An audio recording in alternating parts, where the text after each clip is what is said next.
O ito mula kay Melvs Castle, no? Mauning. Uy, Mauning yan ah. Hinamon ng giyera ang Pilipinas at US. Wow. Pinaghahanda mga Filipino sa digmaan, nakakakilabot, no? Well, title lang yan mga tol, hindi naman natin sinasabi.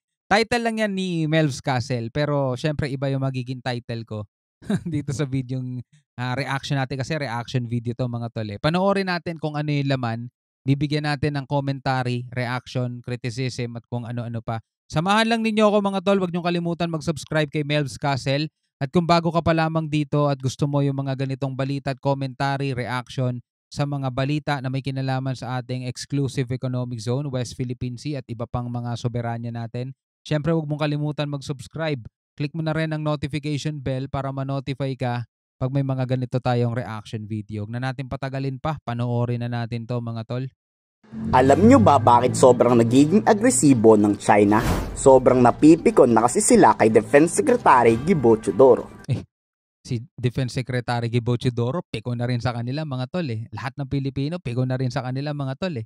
Kaso syempre, hindi naman tayo kasing ano nila, di ba? Hindi naman tayo kasing tindi ng pagiging kapalmoks nila mga tol. Tayo, gumagawa tayo ng batay sa batas at legal yung ginagawa natin. Kaya ano lang tayo, no? Kalma. Kalma lang tayo kasi alam natin at the end, talagang tayo pa rin ang mananalo.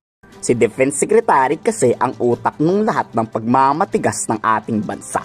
Sabi yan ng isang war analyst at maritime professor na si Professor Renato De Castro. Sa totoo pa raw niyan, bad trip na ang China dahil hindi nila masakop ang West Philippine Sea. Saka alam nyo, pag nagkaroon ng gera dyan, mga tol, di ba? Pwedeng kasuhan ng China ng mundo, mga tol. Pwede silang kondenahin ng buong mundo. Kasi in the first place, wala sila sa posisyon. Wala sila sa tama, wala sila sa katwiran. Alam mo yun?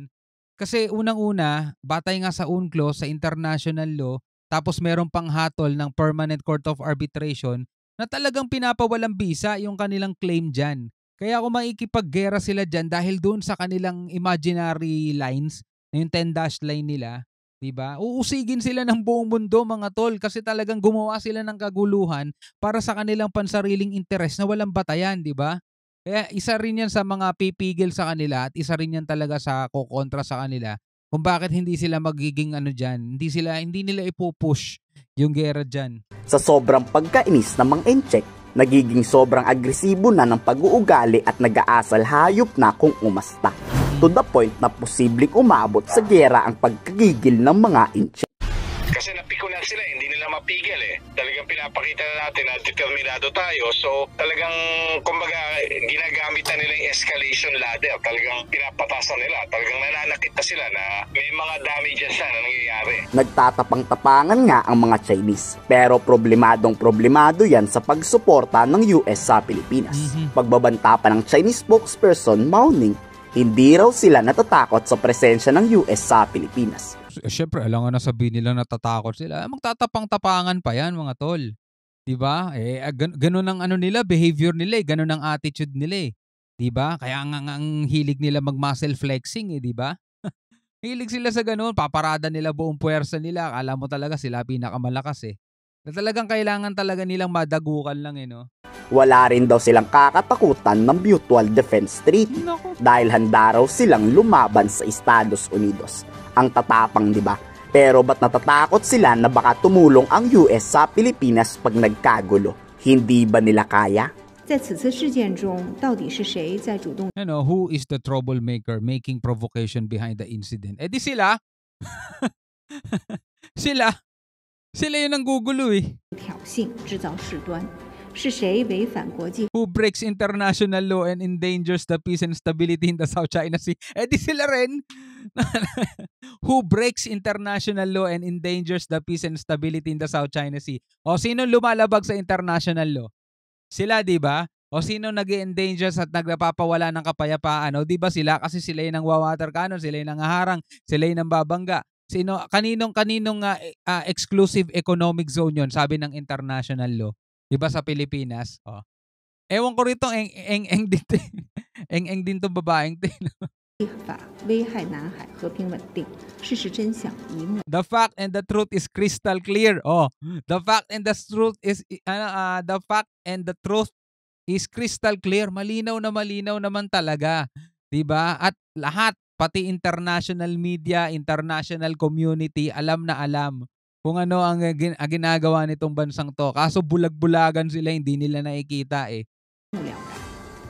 美国国务院罔顾事实、颠倒黑白，无端攻击、指责中方正当的合法维权行动，颠倒 Sabi no, 黑 the US Department of State, who disregards the fact that and confuses right and wrong, has made baseless attacks 白，无端攻击、指责中方正当的合法维 against China's legitimate and lawful action to safeguard our rights.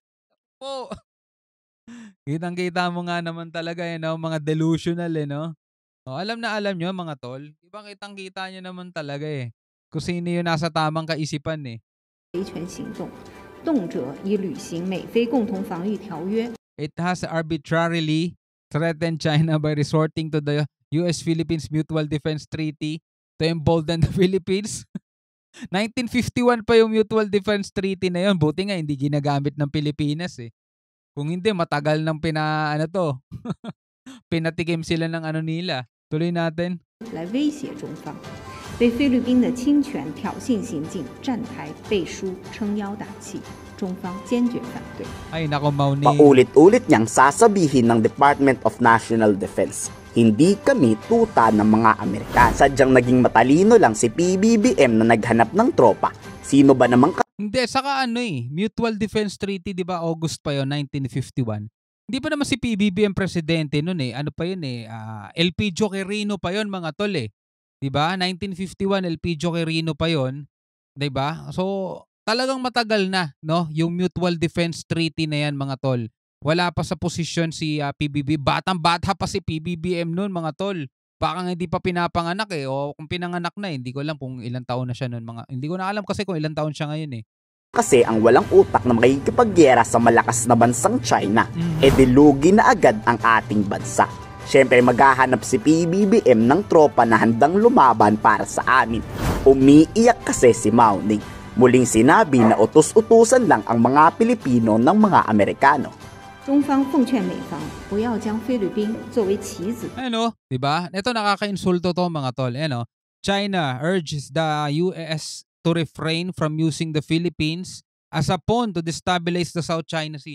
Biruin nyo mga tol, talagang pinapakita nila na hindi nila kinikilala yung exclusive economic zone ng Pilipinas. Ito para sa karamihan, para sa inyong lahat mga tol, baka may mga pro-China kasing ginagamit din tong usapin na to eh. O para hindi na kayo mahawa sa kaeng-engan nila. Ang inilalaban ng Pilipinas ay ang exclusive economic zone ng Pilipinas, hindi ng Amerika. Walang kinalaman ng Amerika doon mga tol. So kung nandiyan man ng US o wala, inaapi tayo ng in-check mga tol. 'Di ba? Inaagaw nila yung exclusive economic zone natin. 'Di ba? Kailangan bang utos-utusan pa tayo ng US? Automatic ipagtatanggol natin 'yan. Karapatan natin 'yun eh. So anong sinasabi nila, ginagamit tayo ng US as pawn to destabilize the South China Sea? Oh. 'Di ba? Kailangan pa ba natin ng utos ng Amerika para ipagtanggol natin yung sarili nating soberanya? Ang kalokohan din nito mga inchik na 'to eh, no? 搅乱南海地区局势，菲方也不要任由美国摆布。历史教 kita mo, Balikan natin the Philippines also needs to refrain from being manipulated by the US. 'Di ba? Sinasay ko lang nila kung may mga Pilipinong nanonood na pro-China, ayan ano na kayo, nauto na kayo, 'di ba? The Philippines also needs to refrain from being manipulated by the US. Inuutusan ba tayo ng US na ipagtanggol natin yung soberanya natin? Ano tayo? Walang utak, Indio? Ganun talaga, walang utak. Sarili na nating teritoryo yung pinag-uusapan dito eh. Sarili nating exclusive economic zone eh. Kailangan pa ba tayong utusan dyan ng Amerika para ipagtanggol at para panindigan yung ating sariling soberanya? Di ba? 也不要任由美国摆布。历史教训表明，棋子最终只会成为棋。 Lessons from history tell us that the pawn will only end up being abandoned. Yan, sinasay ko na naman tayo mga tol. Sinasabi rito na iiwan lang kayo ng US. Iiwan lang kayo ng US. Ang Pilipinas mga tol, kahit nung unang-unang panahon pa, handa tayong lumaban. May kakampi man tayo o wala. Kasi yun nga yung kanta natin, 'di ba? Yun nga yung national anthem natin na mamatay ng dahil sa iyo, eh. 'Di ba? Eh kung iiwan tayo nila, eh ano ngayon, lalaban pa rin ang Pilipinas, mga tol. Napakaraming mga bansa sumusuporta sa atin. Binalaan naman ng war expert si Defense Secretary Gibo Teodoro na maghanda-handa na ang Pilipinas sa paglaban sa China dahil lalala pa at lalala pa ng sobra ang pagkapikon ng mga Chinese. Hindi lang nga sa Department of National Defense ang binalaan. Dahil pag unang binomba tayo ng China, tiyak maghanda-handa na tayo sa malaking digmaan. Lalala pa. Hindi gagawin ng China yun. Hindi gagawin ng China yun, mga tol.